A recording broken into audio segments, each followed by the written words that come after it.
Hi, it's Stu, and today we're going to do, in celebration of Mother's Day, a little tour of my bookshelf and talk about some books that I recently hauled that of authors who I had once had or still have some of their other works on my shelf.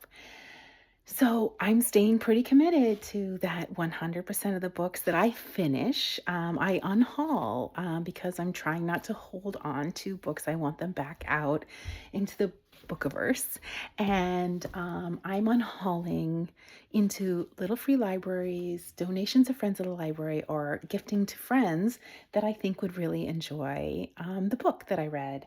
So the first two books I'm going to talk about, I don't have the books from the same author that I've read previously on the shelf. I'm just going to mention them, and then at the end of the video, I'll sit down in my little space where I normally film videos, which I use for reading, and talk a little bit more about the book. So the first book I want to talk about is This Is How You Lose Her by Junot Diaz.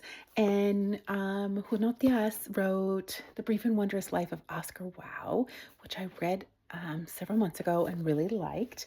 And I dispersed that book into a little free library. And then the second book that I hauled of an author I already read is Within Arm's Reach by Anna Napolitano. And the other book that I read by her it's right there, Dear Edward. Somewhat recently, I hauled that one at a thrift shop in Portland, read it, and then unhauled it at one of my favorite little free libraries here. The next book I want to talk about is by one of my most beloved authors, and that is Louise Erdrich. And I was so excited to find this book, The Sentence. I think this one is very sort of ghost story, magic realism, and one of her more modern works. So also on my shelf. And let's see if we can have a good look here. In this stack of paperbacks, there's a Louise Erdrich, The Rose. And this is my first Louise Erdrich that I hauled in this sort of current era. And yeah, I should definitely read The Rose soon. But also over here, alphabetized in the right place, you can see I also have The Mighty Red, recently hauled, and The Round House, recently hauled. So my Louise Erdrich happily is taking some claim. I'll talk more about what I love about her or what I'm anticipating in that book soon. The next book I have that I hauled recently is Michael Chabon's The Final Solution. It's this little novella, and it will probably not even get to keep company because I think I'm going to read it soon with the other two Michael Chabons that I have right here. His Pulitzer Prize winning The Adventures of Cavalier and Clay, and then The Yiddish Policemen's Union. I have both hauled somewhat recently. The next book is Elizabeth Strout's Olive Again, and I'll talk more about this book in a minute. I just wanted to point out that the other book that I have on my shelf is Anything's Possible by also by Elizabeth. Did I say Elise? Elizabeth. Geez. Elizabeth Strout. Haven't read any Elizabeth Strout yet. I think that she investigates little ordinary lives, maybe in the middle of America, and I'm interested in that, especially since I've been reading a lot of urban settings, on urban lives. Okay, a book that I hauled from that one of the 50-cent books, so I'm like 10 for $5. Was one that I was trying to decide if I wanted to give up or not, and that's this one right here, which is The Girls from Corona del Mar. And I decided to keep it. It seemed really fun. It seemed like friendship, something that I'd be into. And then recently I hauled another Ruthie Thorpe, which is Margot's Got Money Troubles. This one is kind of almost frontless. It's pretty recent. It's 2024 and definitely had some hype. So I think I just love this cover of this particular book. It's so vibrant and fun, and I think you can see I have a couple display books, so maybe I'll unshelf one of the display books and read it and put this up. That's what I'm thinking for right now.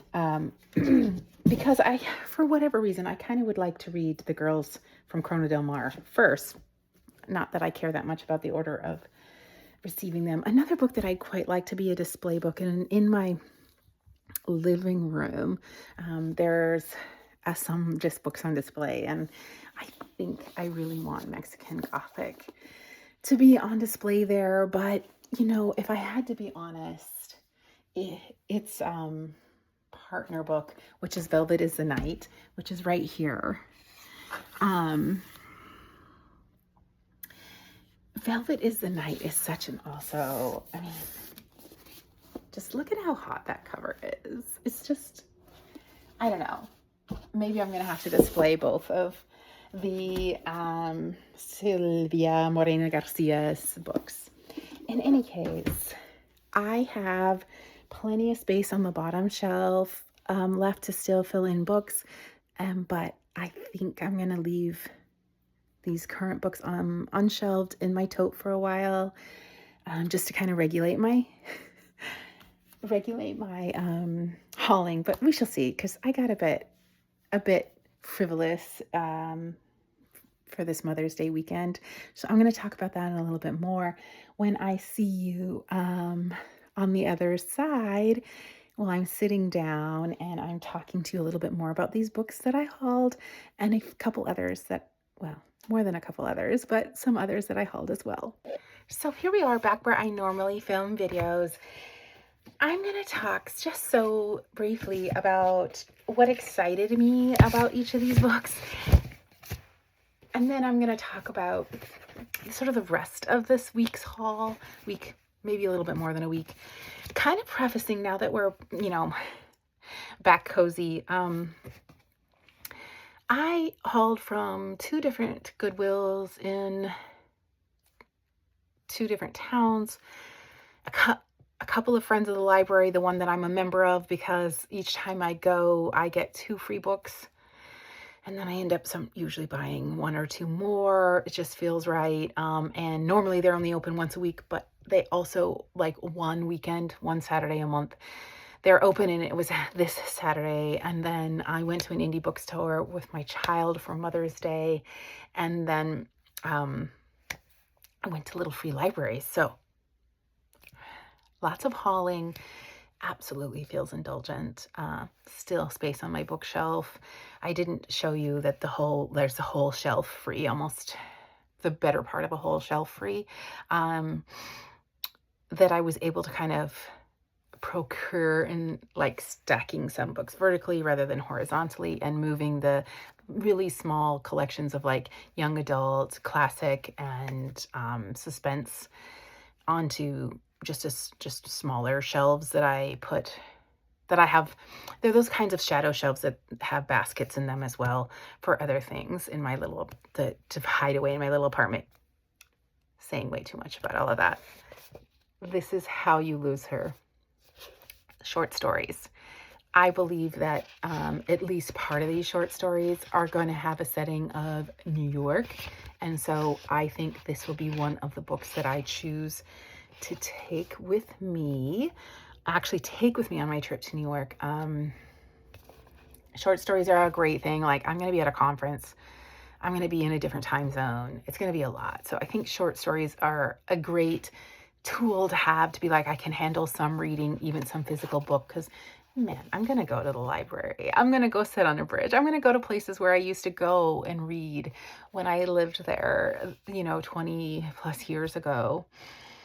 So I think this is a book that I'm going to take. I like the kind of wit and charm of Junot Diaz's writing style. And I think this is how you lose her is stories of breakups. But we shall see. Okay. So really, really liked, I really liked Dear Edward. I found it heartwarming and cozy and not cheesy, like heartwarming and cozy. And it was done in a way that I felt really snuggled into. And so I think I have positive expectations for Anna Napolitano's writing. Within Arm's Reach is, I think it's going to be, sort of, Dear Edward there was certainly a lot of tragedy in it, but the humanity and the threads of humanity that were teased out made it very heartwarming. And I kind of, for some reason, expect something similar of this book. This is following Irish-American Catholic family that has been estranged. It's 3 generations. I just finished reading a 3-generational book. Loved it. There was an unwanted pregnancy. And I think, if we're talking about his traditional, strict Catholic family, this is going to create a lot of tension, maybe even estrangement through multiple generations. There might be immigration movement of the family as well. And I also really much like the book that I just finished, which was Salt Houses. This book is written in chapters of different points of view. I'm assuming different members of the family. Margot's Got Money Troubles is quirky, fun, and contemporary. That's the vibe. I think Margot, like the synopsis of the story, Margot's mom was a Hooters waitress and dad a professional wrestler. She makes a series of maybe bad decisions about money, but also, let's face it, it's hard to stay up in current times, and this is a very current book. And so she's facing eviction. I think she needs a cash infusion. She forays into OnlyFans. This is very book of the times. Probably my most recent haul. And because I rarely get really recent books, because I thrift, that's how I procure books, for free or for cheap in thrifting, as part of what I'm doing to keep literacy in my own life alive. So this might be a somewhat more recent read, because it is kind of fun to maybe read a book that that everybody's reading a little late to the game, but still. Okay. Elizabeth Strout, Olive again. So this is a character that she decided to write more of. I think the book was Olive Kitteridge, for which she won the Pulitzer. And she, being Elizabeth Strout, felt compelled enough to keep this character going. So here we are with Olive again. I've never read the original, the Pulitzer Prize winner, but I kind of don't mind reading books in series, even if they're out of order. I very particularly like standalone, so I'm to understand this is going to be standalone. And if it weren't, I would just understand that it's a series and I'm not into series, and there could be something missing. But I'm anticipating this to be standalone. And a certain kind of familiarity that's going to be assumed with this character. But if she does a good job of developing the character, keeping the character relatable, then I should be fine. This book probably is going to be read soon. It's probably just going to jump into a current TBR. It's very little, so its time commitment won't be much. Its emotional commitment could be more, as this is the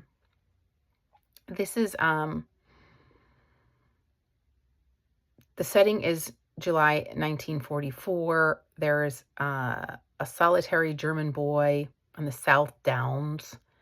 And there's an old man who's a like old retired detective who meets him. And the boy, I think, can't speak. And there's a parrot that knows SS code.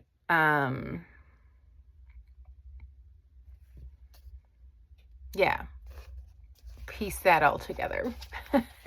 And we will. And we will. The aging detective, young boy, parrot, Nazism, obviously, even in the title, The Final Solution. A lot going on in a little space. This book, by the way, is more than 20 years old. And just look at the condition of it. I think in hauling this book, this was at the Friends of the Library, finding this book and now having it in my possession, over 20 some year old book that just it looks like I could be brand new yesterday. This sentence, I believe, is about ghosts. Yeah. So it says in this book, it asks what we owe the living to the dead, to the reader and to the book, in a small independent bookstore in Minneapolis. That's haunted from November 2019 to November 2020. So I am here for every Louise Erdrich. I love her storytelling. I often need her voice and perspective woven into the different kinds of voices and perspectives to make the tapestry inclusive of Indigenous American, tribal, in this case, she's Chippewa, voices as part of how I form my views of the world. I think a book that asks us, what we owe to the reader, to the book, and to the dead. Yeah, absolutely.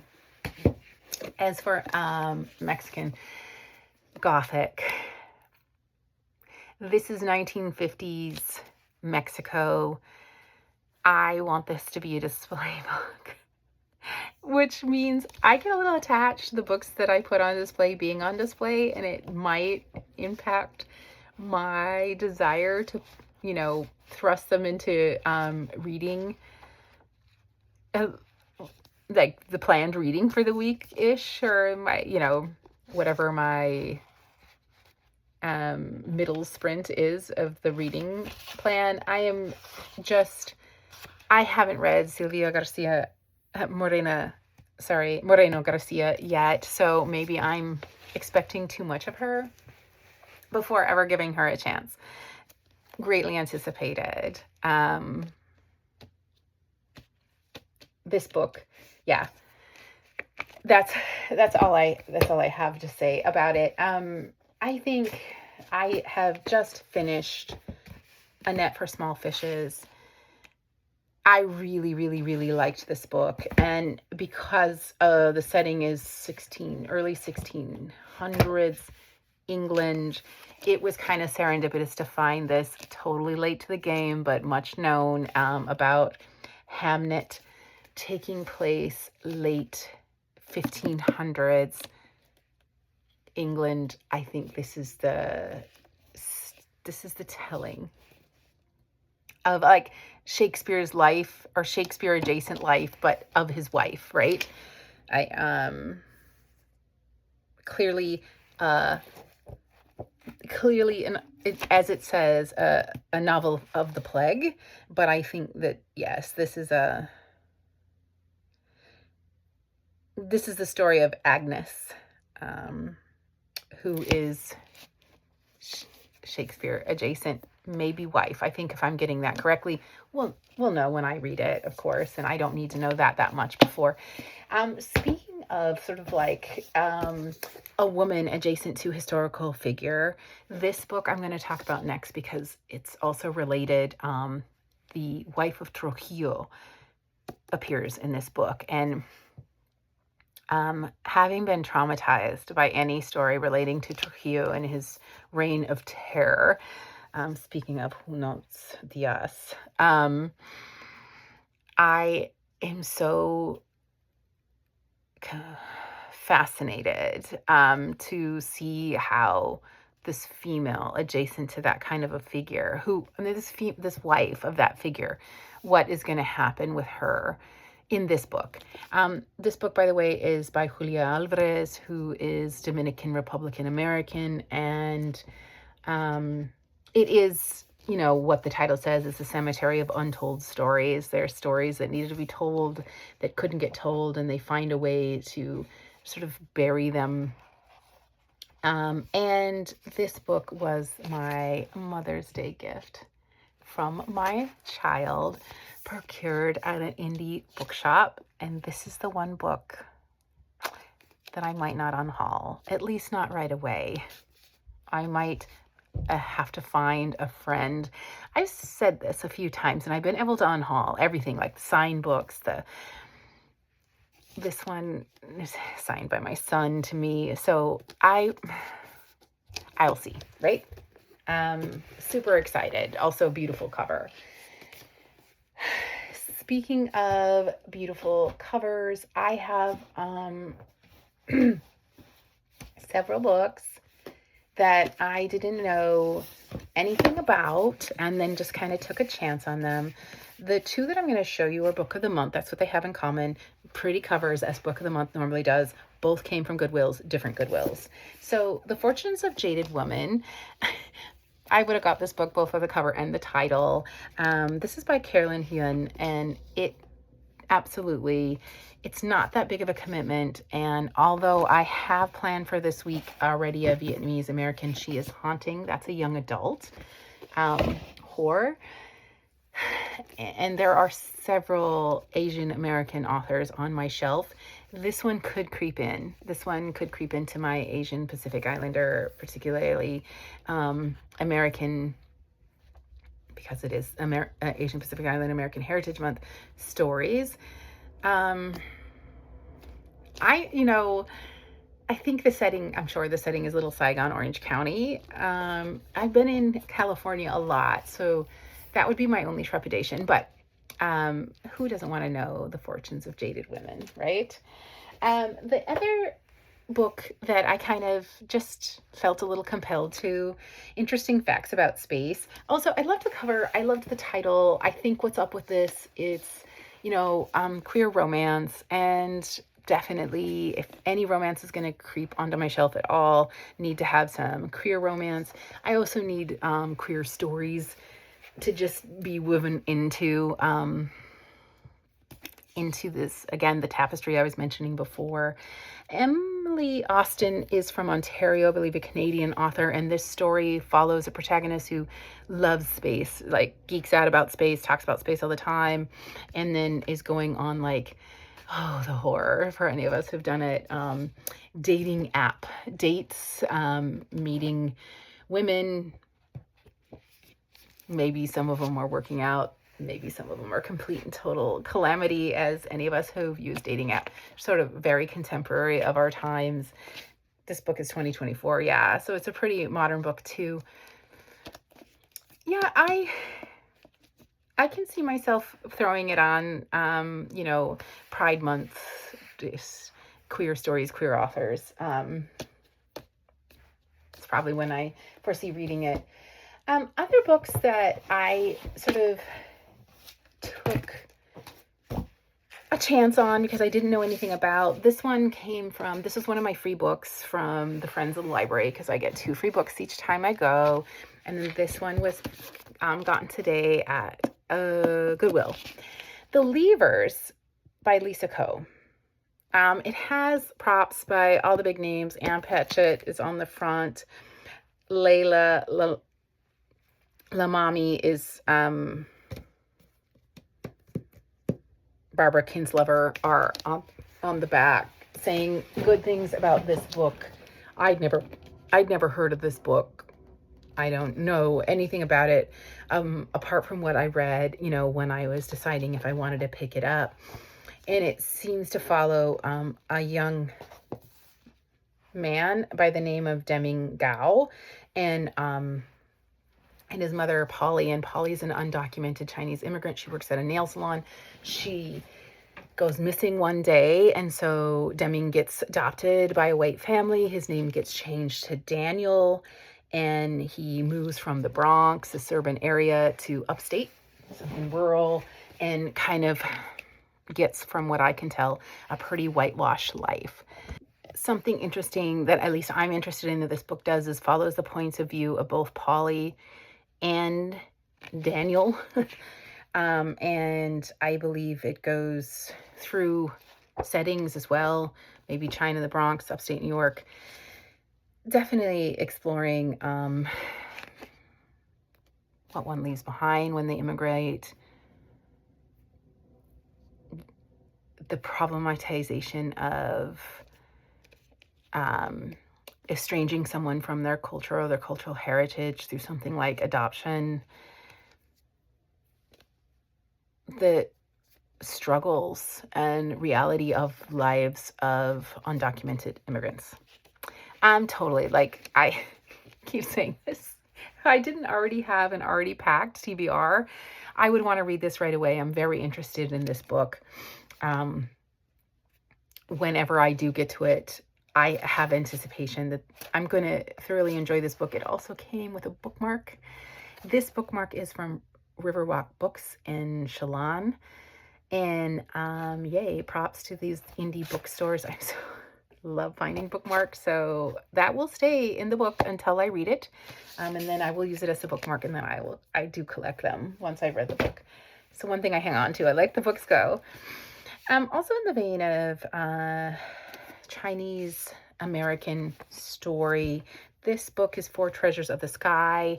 It's by Jenny Ting Zhu Shine. Maybe I am saying that completely wrong, and I apologize. This is a debut model, and it's set against the backdrop of the Chinese Exclusion Act. So, a dark piece of American history being brought to light here. I think she's smuggled. Yeah. She's kidnapped. The main character is kidnapped and smuggled across the ocean from China to America. She has to figure out how to survive. And so she's doing what it takes, maybe in indentured, maybe not. She's living with anti-Chinese sentiment. She's working wherever she can, including brothels. And this book moves through settings. So there's a setting in Idaho, and it's one part of the book. There's a setting in San Francisco. I believe the first setting, is Jifu, China. So it's moving across the settings. Those are the parts of the book. I love development of settings. Yeah, I also have a lot of expectation for this book. I think this book is going to be well worth my reading. We'll see when I get to it. Again, I could bump into this week's TBR, but we'll see. There were 3 copies of this book at the Goodwill where I was, and I said, you know what, it's time. I've run across it several times and just been like, as much as I love, and I think every reader loves To Kill a Mockingbird. I was raving to my child.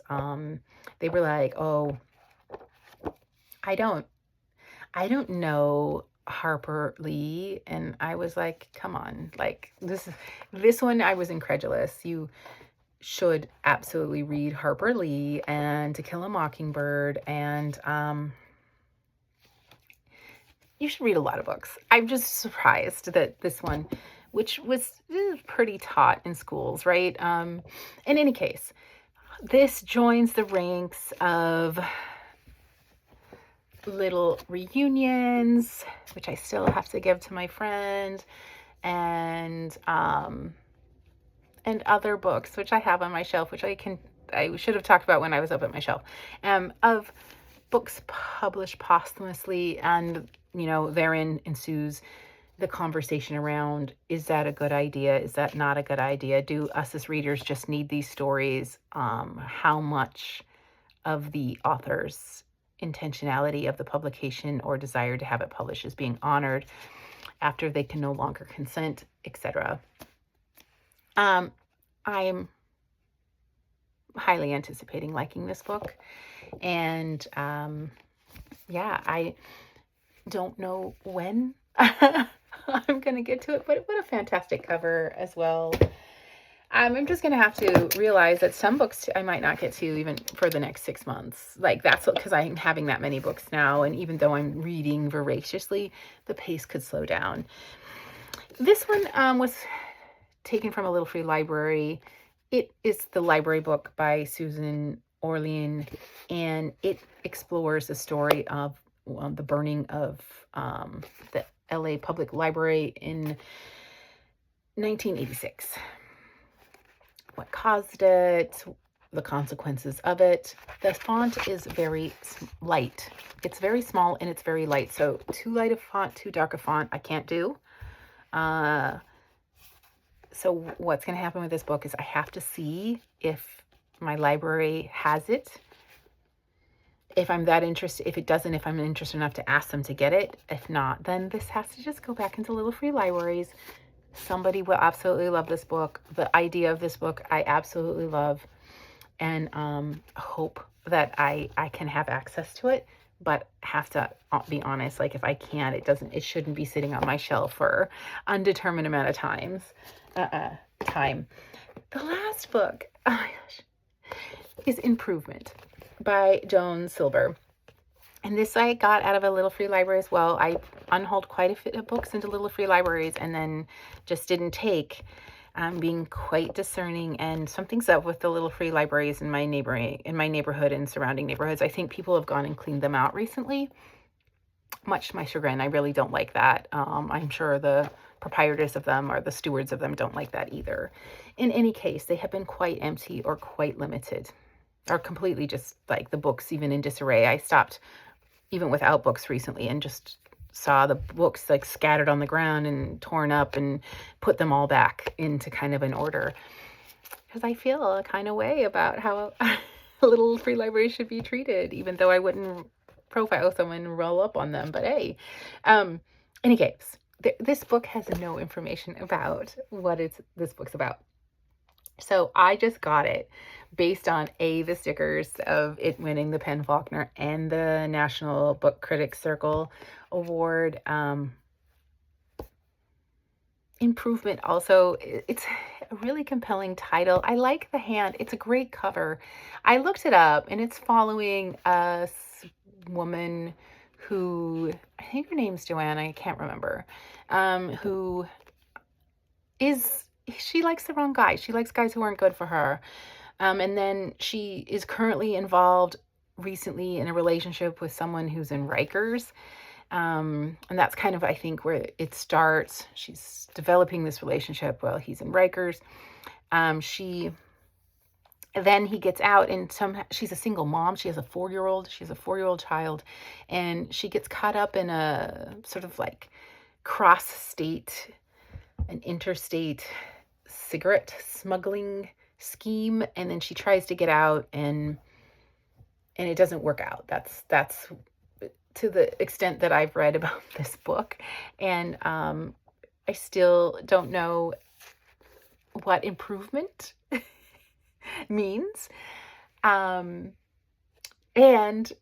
this setting is definitely New York, so we shall see if this makes it on my Books About New York in a couple of weeks, because that's going to be my reading TBR. However, there's a lot, so I'm going to have to be discerning on that too. It's little. It looks like it's going to be kind of a fun, definitely lit-ficky read, so I'm excited. I'm excited for it. The font looks, I could read this as a paperback as well, especially, again, if I get any time actually in New York, sitting outside, breaks in the conference, whatever. If I have the bandwidth, the conference is going to be pretty heavy, so I might not have reading bandwidth at all. But there we have Improvement